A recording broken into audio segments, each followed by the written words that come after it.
노도강, 금강구가 탈린다는 이야기 같아요. 노도강, 금강구 뛴다. 거래량은 급반등했다. 아파트는 망고쌤.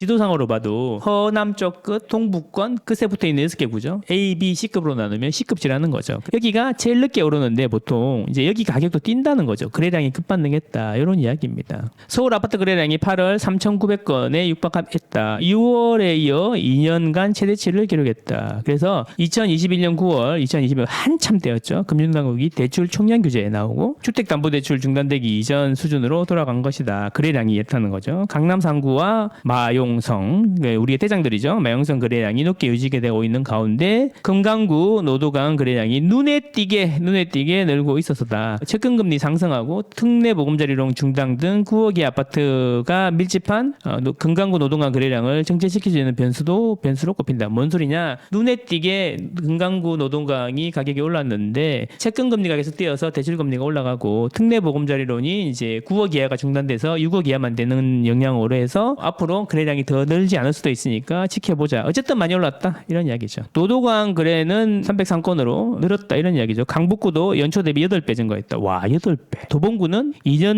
내에 최대치까지 올랐다. 그래서 많이 봤더니 노원구에는 월계동의 미미삼, 월계 시형 아파트 가격이 되게 저렴하죠. 소형이 많고. 그래서 근데 여기는 또 호재가 많잖아요. 바로 옆에 강운대 역세권 이야기도 있고, 그 다음에 여기 재건축이 되면은 강운대 역세권이랑 함께 시너지 효과가 날 거다. 그래서 GTX도 들어온다 그래갖고 엄청 인기가 있었죠. 그리고 여기 이제 대단지다 보니까 거래량이 많은 거죠. 그런데 다시 이제 저렴하니까 투자 수요도 들어오는 것 같습니다. 상계주공 6, 7, 9, 16단지 대단지죠. 대단지 위주로 거래가 활발하다. 강남 3구와 마영성은 당연히 고공행진 중이고요. 자, 문제는 뭐냐면 특례 보금자리론이 줄어도 특례 보금자리론보다 낮아진 주담대 금리, 이게 중요하다는 거예요. 특례 보금자리론보다 은행 주담대 금리가 더 낮아. 그래서 특례 보금자리론이 일반형이 없어지더라도 영향이 적을 거다라는 거예요. 자, 이거는 막 특례 보금자리론 줄어서 이제 집값 뭐 떨어질 거다 이렇게 이야기하시는 분들이 있는데, 그분들이 대출에 대해서 얼마나 실제로 받아보고 연구를 해봤을까, 이런 생각이 많이 들어요. 대출을 세계는 어마어마하게 깊어요. 대출을 받아보시면 아실 겁니다. 그렇죠. 그러니까 은행들은 돈을 빌려줘야 먹고 살아요. 그래서 돈을 못 빌려줘서 힘든 은행도 많다는 거죠. 그게 키포인트예요. 자,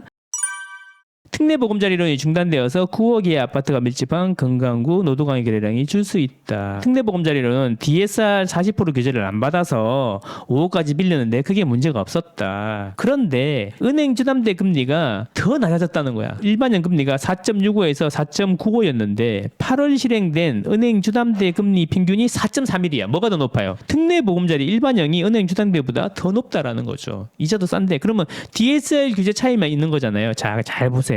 반면 한도면에서는 생애 최초 구입자는 규제 지역에 상관없이 9억 이하 주택에 대하여 주담대 인정 비율이 80%까지 대출이 가능했다라는 거죠. 근데 대출까지 가능했는데 어쨌든 한도가 5억이었다라는 거죠. 그런데 자, 보세요. DSR을 회피되니까 좋긴 한데 일단 문제는 이자가 더 싼데 한도가 조금 나올 거다, 이런 이야기잖아요. DSR 40% 때문에. 그래서 이게 나왔다. 고용노동부의 임금직무정보 시스템에 따르면 사주별 DSR 40% 규제를 적용하더라도 가장급 평균 연봉 수준이 6,542만 원인데 40년 만기로 특례 보금자리론 한도 5억까지 은행에서 빌리면 월 218만 원 상환 조건으로 주담대를 받을 수 있다. 무슨 이야기냐면 평균적인 가장급 연봉 정도만 돼도 DSR 40% 적용하면 40년 만기로 해서 5억을 빌릴 수 있다는 거예요. 그러면 일반형이 없어지더라도 크게 무리가 없다. 특례 보금자리론보다 더 좋다. 은행에서 빌리는 게 소득만 어느 정도 받쳐준다면, 이런 이야기인 거죠. 물론 여기서 중요한 건 혼합금리형 대출의 기준이 되는 금융채 원년물이 좀 올랐어. 그래서 이자가 좀 더 올라갈 수는 있어. 그리고 변동금리 기준 대출인 신규 지급의 기준은 코픽스도 좀 올랐어. 근데 연초에는 4.29였는데 지금은 9월에 3.66이야. 올랐는데 연초보다는 훨씬 낫다는 거죠. 어쨌든 이런 상황이다 보니까 특례 보금자리론이 일반형이 없어진다고 해도 웬만한 소득이 되면 은행에서 빌리면 뭐 특례 보금자리론만큼 빌릴 수 있으니까 노도강, 금강구 쪽에 힘이 더 실리지 않겠나, 이런 뉘앙스의 기사입니다.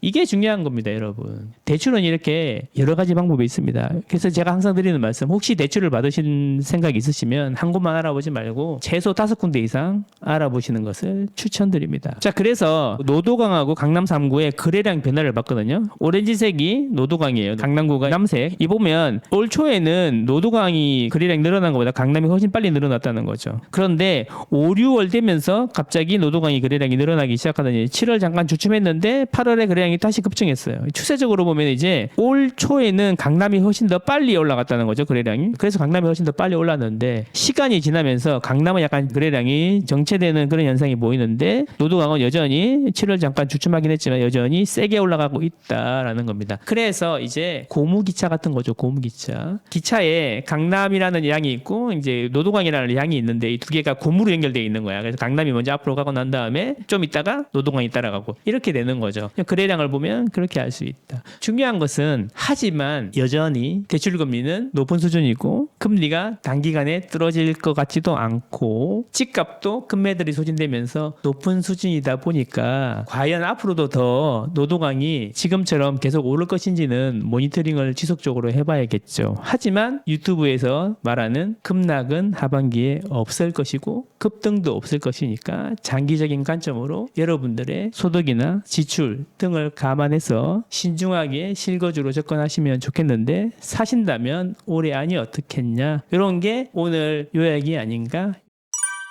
저는 여러분과 여러분 가족의 행복을 응원합니다. 안녕.